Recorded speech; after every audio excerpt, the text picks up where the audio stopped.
dissolution, en grec ça veut dire la plupart, la majorité, la plus grande partie les suivront dans leur dissolution et la voie de la vérité sera calomniée à cause d'eux. Quiconque exerce son bon sens donc sait que l'institution catholique, entre autres, fait tout le contraire de ce qu'elle préconise. Le problème est que ceux qui font ce constat rejettent Dieu par la même occasion, ou encore tombent dans de fausses croyances. Et là ils commettent une grave erreur, ou trouvent une excuse pour mener une vie simplement charnelle. Je ne juge pas, mais je l'ai souvent constaté.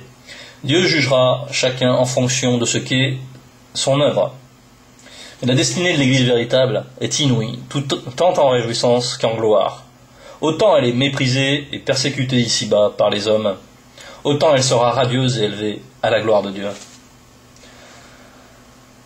Les institutions orthodoxes n'ont rien à envier. Il n'y a pas une semaine, les officiels de l'institution orthodoxe ont témoigné leur soutien conditionnel en faveur de Poutine pour les élections, cautionnant ainsi toute espèce d'iniquité, car ils sont eux aussi des ouvriers d'iniquité.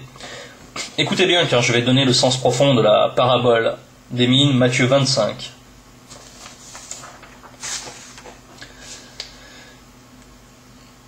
Toutes ces institutions partagent le butin de César, tout en privant Dieu de ce qui lui est dû, c'est-à-dire des adorateurs en esprit et en vérité. Le Seigneur moissonne où il n'a pas semé, hors institution, pour mener à bien le dessein du Père. Vous allez comprendre.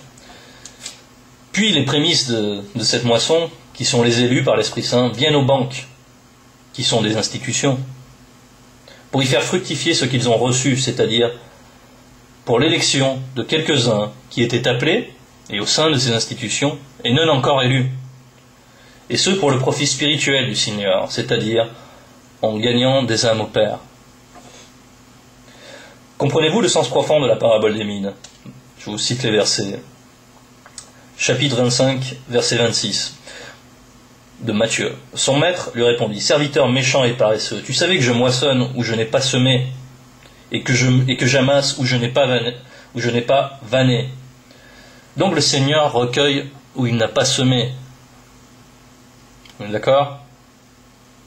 Il te fallait donc remettre mon argent au banquier, et à mon retour j'aurai retiré ce qui est à moi avec un intérêt. Ce qui est au Seigneur Yahushua n'appartient pas aux banquiers, qui sont des institutions, et pourtant ils en vivent comme des parasites. Si vous avez compris et que vous êtes dans ces institutions, vous devriez connaître quelques bouleversements. Car large est la porte, spacieux est le chemin qui mène à la perdition, et il y en a beaucoup qui entrent par là. Mais étroite est la porte, resserré le chemin qui mène à la vie, et il y en a peu qui les trouvent.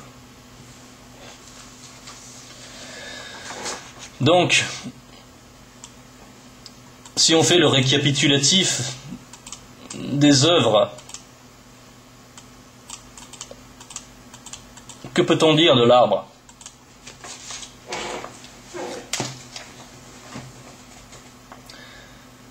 Matthieu chapitre 7, verset 21. Ceux qui me disent Seigneur, Seigneur, n'entreront pas tous dans le royaume des cieux, mais celui-là seul, qui fait la volonté de mon Père, qui est dans les cieux. Plusieurs me diront en ce jour-là, Seigneur, Seigneur, n'avons-nous pas prophétisé par ton nom? N'avons-nous pas chassé des démons par ton nom? Et n'avons-nous pas fait beaucoup de miracles par ton nom? Alors je leur dirai ouvertement, je ne vous ai jamais connu, retirez-vous de moi, vous qui commettez l'iniquité. Donc on comprend ici qu'il y aura beaucoup de chrétiens qui ne seront pas enlevés, des gens qui se disent chrétiens, qui ne vont pas au bout de ce que nous préconise la parole, et qui se trouvent toutes sortes de raisonnements pour ne pas voir la simplicité de la parole. Ils se fourvoient pour ne pas aller jusqu'au bout de ce qu'exige la vérité. Ils ne l'aiment donc pas suffisamment. Maintenant, je vous propose d'observer ce qui nous est dit à propos des scribes et des pharisiens. Le Seigneur nous rapporte, et il leur parle avec sévérité. Nombreux sont ceux qui ne comprennent pas que la parole de Dieu est vivante et donc actuelle. Ce qui valait pour les pharisiens de l'époque du Seigneur en chair vaut aussi pour la nôtre et relativement aux officiels religieux contemporains.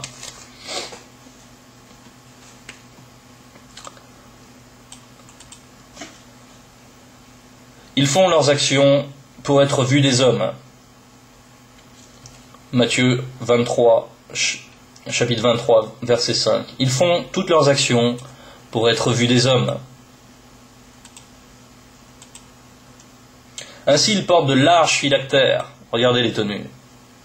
Et ils ont de longues franges. Ils ont de longues franges à leurs vêtements. Ils aiment la première place dans les festins et les premiers sièges dans les synagogues.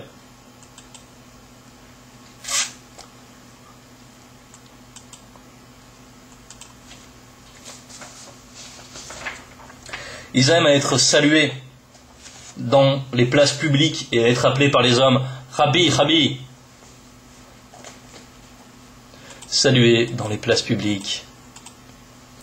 Si pour vous la parole parle en vain, pour moi elle a tout son sens.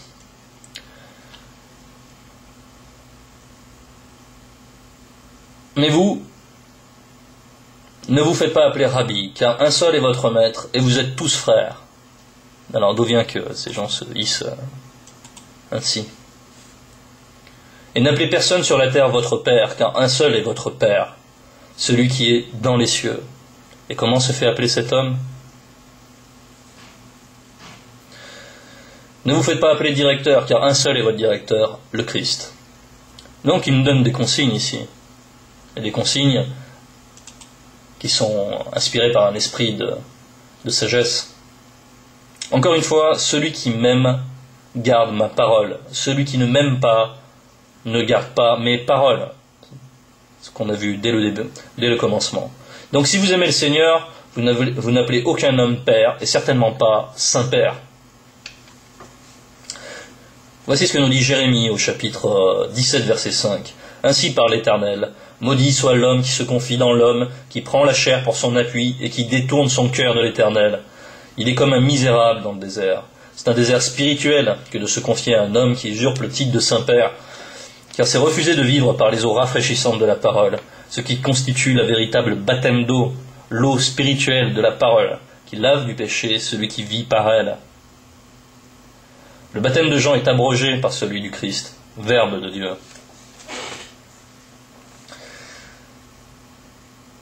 Je poursuis, Jérémie chapitre 17, verset 7. Béni soit l'homme qui se confie dans l'Éternel, et dans l'Éternel est l'espérance. Il est comme un arbre planté près des eaux, et qui étend ses racines vers le courant. Comprenez-vous? L'eau de la parole. Et là, encore une fois, le choix est antinomique, car le nom de Saint-Père ne peut sier à un homme, mais à Dieu seul.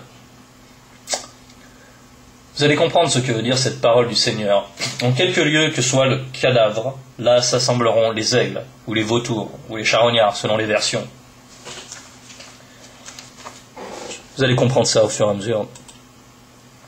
Voici le blason du Vatican. Et voici ce que nous dit le Seigneur Yoshua. Malheur à vous, scribes et pharisiens hypocrites, parce que vous fermez aux hommes le royaume des cieux. Vous n'y entrez pas vous-même, et vous n'y laissez entrer. Et vous n'y laissez pas entrer ceux qui veulent entrer. Une sœur de passage chez moi, Emmanuel, me faisait justement remarquer comme les clés étaient disposées de manière à barrer la progression, comme des hallebardiers interdisent l'accès à un lieu, quand ils entrecroisent comme ça leur hallebarde. Ça vous interdit le passage. Eh bien, ces clés sont disposées de la même manière. C'est peut-être anodin à vos yeux, pour moi c'est très parlant. Parce que vous fermez aux hommes le royaume des cieux, vous n'y entrez pas vous-même, et vous n'y laissez pas entrer ceux qui veulent entrer. Je vous laisse un peu méditer.